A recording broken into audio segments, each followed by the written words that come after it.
Students, हम पिछली class में हमने जटायु हैं जो पक्षी राज उनके बारे में देखा था। उन्हें किस तरह से सीता माता की रक्षा करने के लिए अपने प्राणों की परवाह न करते हुए रावण जैसे महान योद्धा से वे भिड़ गए थे सीता माता की रक्षा के लिए। तो अब हम 8वां श्लोक देखते हैं, 9वां श्लोक देखते हैं, क्योंकि 8 श्लोकों का अर्थ हमने समझ लिया था। 9वां श्लोक है स भग्न धन्वा विरथो हताश्वो हत सारथिः अंके नादाय वैदेहिं पपात भुवि रावणः।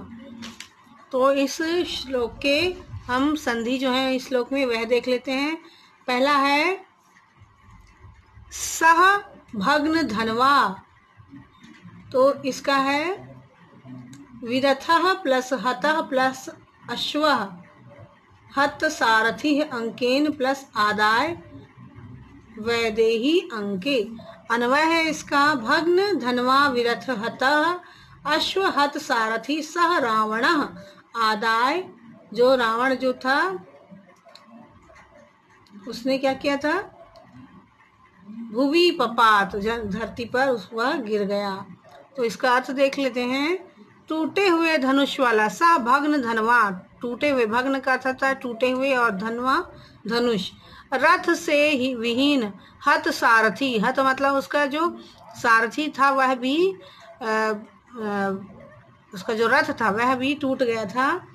और मरे हुए घोड़ों, हत आश्वो मतलब उसके जो घोड़े थे वह भी मर चुके थे। तो इस तरह मरे हुए सारथी, मरे हुए घोड़ों वाला जो है वह सीता माता को गोद में लेकर भूमि पर गिर पड़ा। अपनी बाईं भुजा में सीता माता को लेकर जमीन पर गिर पड़ा। भावार्थ देख लेते हैं इसका। टूटे धनुष वाला, रथ से विहीन, मारे गए घोड़ों वाला, मरे हुए सारथी वाला वह रावण सीता को गोद में लेकर पृथ्वी पर गिर पड़ा।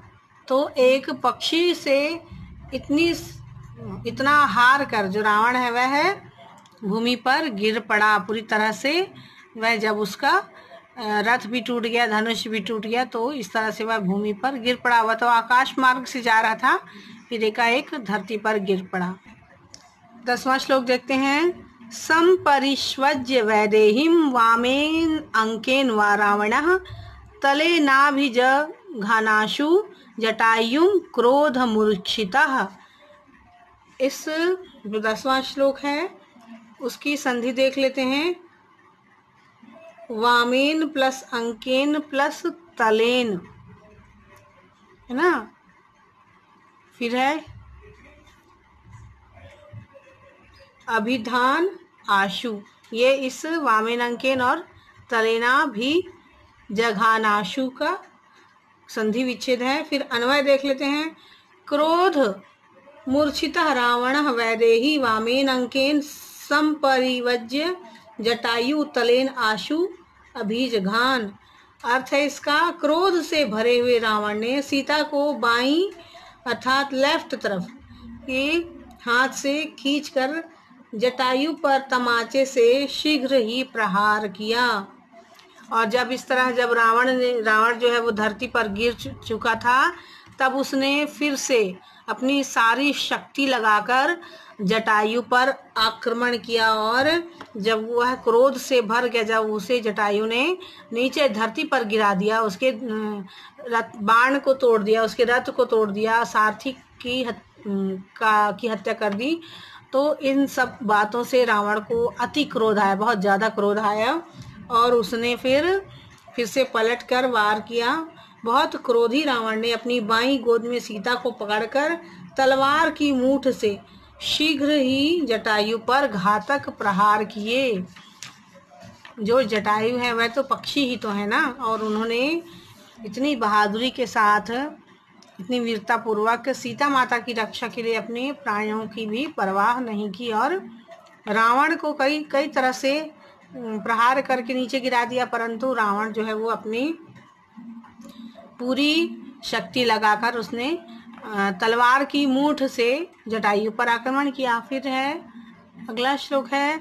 जटायुस्तमतिक्रम्य तुंडे नास्य खगा धिपः वाम बाहुंदश तदा व्यापाहरन् दरिंदम दरिंदमः, व्यापाहर दरिंदमः। तो इसमें संधि जो है वह देख लेते हैं। जटायुस्तम अतिक्रम्य, तो जटायु प्लस तम प्लस अतिक्रम्य। फिर है तुंडेनास्य, तुंडेन प्लस अस्य। फिर है खगाधिपः, खग प्लस अधिपः।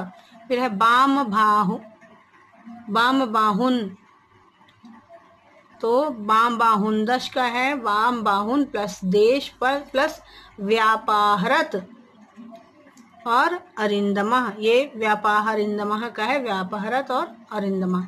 अन्वय इसका है तदा तम अतिक्रम्य अरिंदमः खगाधिपः जटायुः तुंडेन अस्य दश वाम बाहुन व्यापहरणत।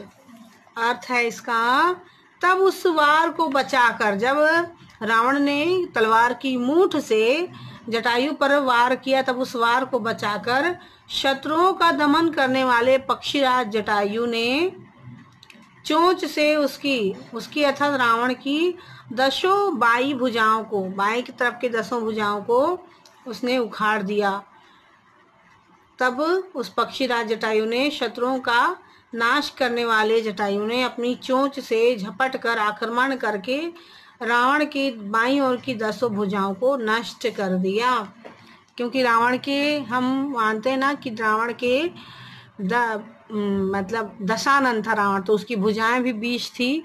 तो इस तरह बाईं तरफ की 10 भुजाओं को नष्ट कर दिया, अर्थात बलहीन कर दिया जटायु ने। पूरा अलग तो नहीं किया परंतु बलहीन कर दिया।